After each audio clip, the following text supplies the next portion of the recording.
Hi good evening, कैसे हैं आप। मैं हूं आपके साथ आपकी आरजे लक्ष्मी और आप सुन रहे हैं रेडियो उड़ान पर मेरी कहानी फिर कब मिलोगी। मम्मी जी, आपसे ना एक भी काम ठीक से नहीं होता। मुझे लगता है कि आपका कोई भी काम करने का मन ही नहीं होता है। बेटा ऐसा कुछ नहीं है, तुम गलत समझ रही हो। मम्मी जी बस रहने दीजिए, आप ना रोज़ यही कहती हैं। निशा क्या हुआ, इतनी सुबह सुबह क्यों चिल्ला रही हो। आकाश, तुम्हारी मामा को ना मुझसे प्रॉब्लम है। जब भी इन्हें कोई काम कहती हूँ ना तो ये कुछ नहीं कर पाती। ओफो मम्मा, मुझे ना समझ नहीं आता कि आपकी प्रॉब्लम क्या है। आप रोज़ रोज़ का ड्रामा क्यों क्रिएट करती हैं। मुझे लगता है कि आपका ना घर पर मन नहीं लगता। अगर आपको यहाँ नहीं रहना तो प्लीज़ आप कहीं चले जाइए। आकाश, मैं तुम्हारी माँ हूँ और ये क्या तरीका है ऐसे बात करने का। ओह रियली, माँ है इसीलिए कह रहा हूँ। आप ना अपना ये इमोशनल ड्रामा बंद कीजिए। मैं ऑफिस जा रहा हूँ, मुझे लेट हो रहा है। आकाश, मैं भी चलती हूँ, मुझे भी ड्रॉप कर देना। नाश्ता तो करते जाओ, रहने दीजिए। आपकी बातों से ही ना हम दोनों का पेट भर गया। वैसे भी आपसे कुछ कहना ही बेकार है, क्योंकि आपसे कुछ कहो तो आप बुरा मान जाती हैं। ठीक है बेटा, अगर तुम दोनों यही चाहते हो कि मैं यहाँ से चली जाऊँ तो मैं यहाँ से चली जाऊँगी, तुम्हारी खुशी के लिए। प्लीज़ मम्मा, आपको जो करना है कीजिए, मुझे कोई मतलब नहीं है। चलता हूँ। हे भगवान, सोचा था बेटा बड़ा होगा तो मेरा सहारा बनेगा, लेकिन ये कभी नहीं सोचा था कि वो मुझे इस मोड़ पर लाकर छोड़ देगा। खैर, अब तो मुझे यहाँ से जाना ही होगा। आनंदी, नमस्ते आंटी, आप इस वक्त यहाँ। बेटा तुम्हारी माँ घर पर है। हाँ आंटी, आइए। मम्मा, मम्मा। क्या हुआ बेटा। सुमित्रा आंटी आई हैं। अरे सुमित्रा, तू इतनी सुबह सुबह, आ बैठ। कैसी है तू। मैं ठीक हूँ। ठीक तो नहीं लग रही है तू। क्या बात है सुमित्रा, इतनी परेशान क्यों है। वो मैं तुझसे मिलने आई थी क्योंकि मैं अपना घर छोड़कर जा रही हूँ। क्या, पर क्यों। क्योंकि आकाश और निशा चाहते हैं कि मैं वो घर छोड़ दूँ, तभी शायद वो दोनों खुश रह पाएंगे।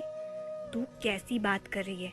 जिस आकाश को तूने पाल पोस कर बड़ा किया, जिसे उंगली पकड़ के चलना सिखाया, और वही कह रहा है कि तू इस घर से चली जाए।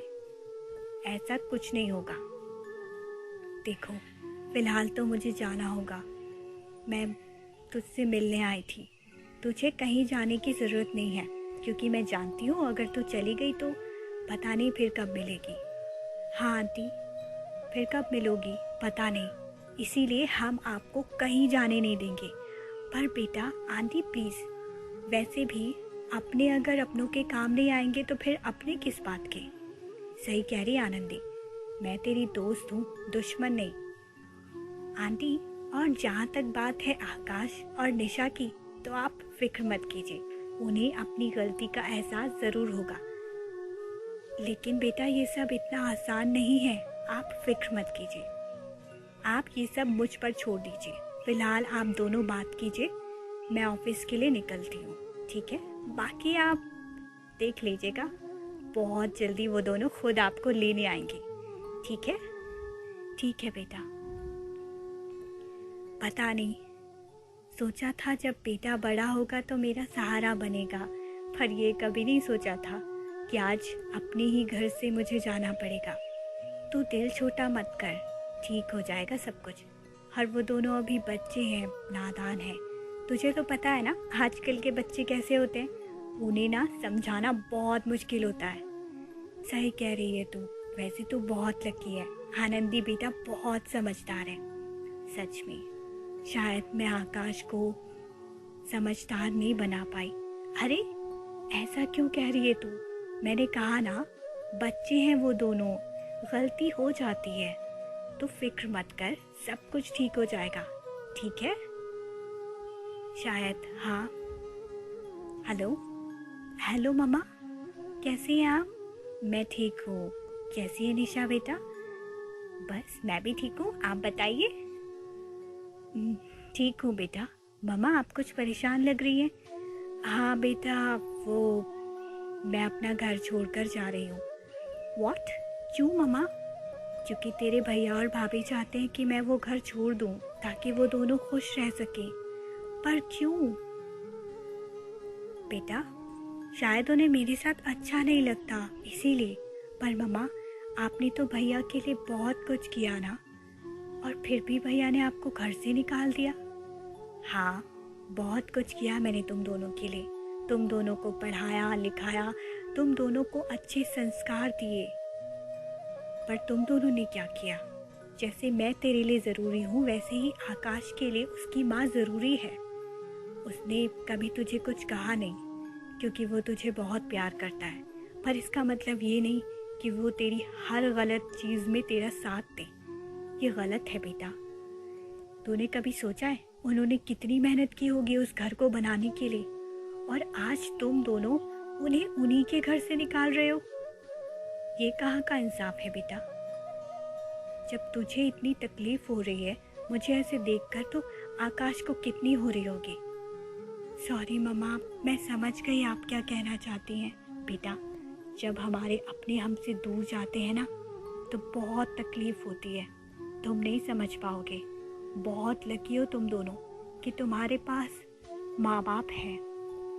ज़रा उन लोगों के बारे में सोचो जिनके पास माँ बाप का साया तक नहीं होता, और वो लोग माँ बाप के प्यार के लिए तरसते हैं। मैंने तो तुझे ये संस्कार नहीं दिए ना बेटा।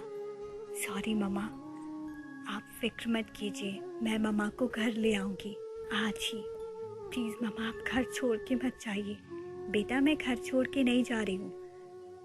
वो तो मैंने तुझे तेरी गलती का एहसास कराने के लिए ये सब कहा था। पर मम्मा, आपको ये सब पता कैसे चला? आनंदी और शीतल ने बताया।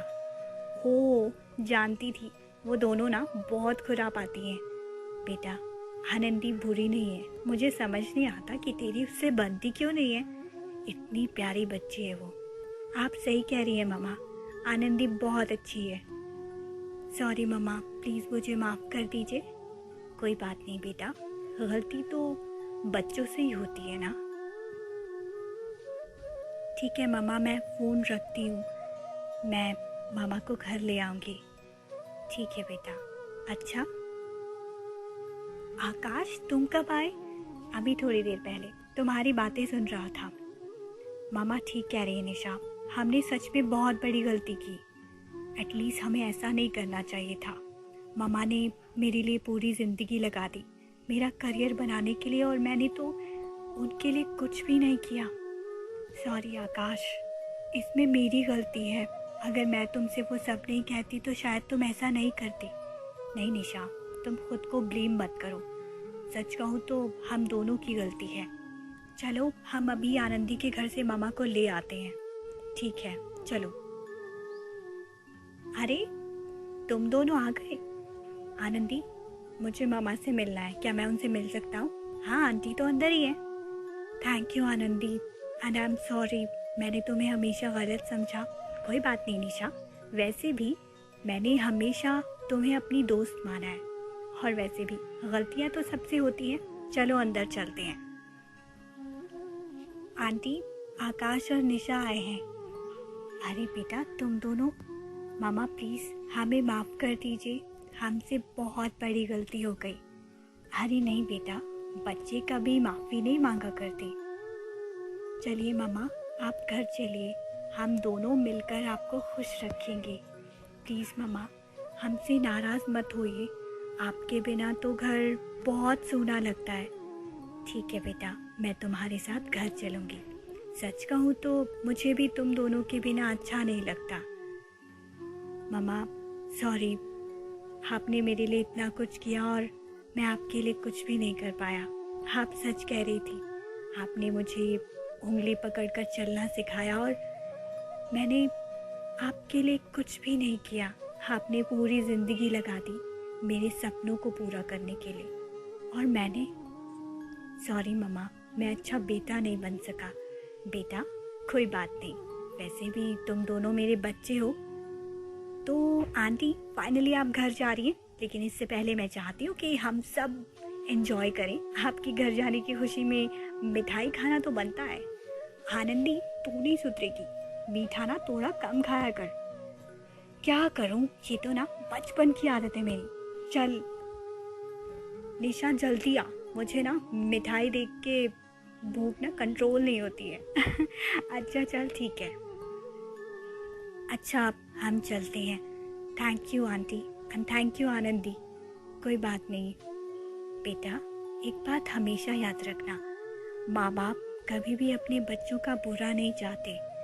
वो चाहते हैं कि बच्चे हमेशा खुश रहें। पर तुम लोगों का भी फ़र्ज़ बनता है ना अपने माँ बाप का ख्याल रखना। मुझे उम्मीद है कि तुम दोनों सुमित्रा का अच्छे से ख्याल रखोगे। हाँ आंटी, हम दोनों मम्मा को मिलकर खुश रखेंगे। चलो मम्मा। तो गाइस, कैसी लगी आपको ये कहानी, आप मुझे ज़रूर बताएं। और अगर आप मुझे फीडबैक्स देना चाहते हैं तो आप मुझे मेरी ईमेल आईडी पर फीडबैक्स दे सकते हैं। मेरी ईमेल आईडी है lakshmichauhan98@gmail.com। आप एक बार फिर से सुन लीजिए, lakshmichauhan98@gmail.com। गाइस, सच में माँ बाप हमारे सपनों को पूरा करने के लिए पूरी ज़िंदगी लगा देते हैं, तो हमारा भी फ़र्ज़ बनता है ना कि हम उनके लिए कुछ करें। आई होप सो कि आपको ये कहानी पसंद आई होगी। मुझे उम्मीद है कि आकाश और निशा अपने माँ बाप का ख्याल रखेंगे और आप भी। तो मैं फिर मिलूँगी आपसे एक और नई कहानी के साथ। तब तक के लिए मुझे यानी अपनी दोस्त लक्ष्मी चौहान को दीजिए इजाज़त। खुश रहिए और अपना ख्याल रखिए और सुनते रहिए रेडियो उड़ान, फ्लाइट ऑफ लाइफ।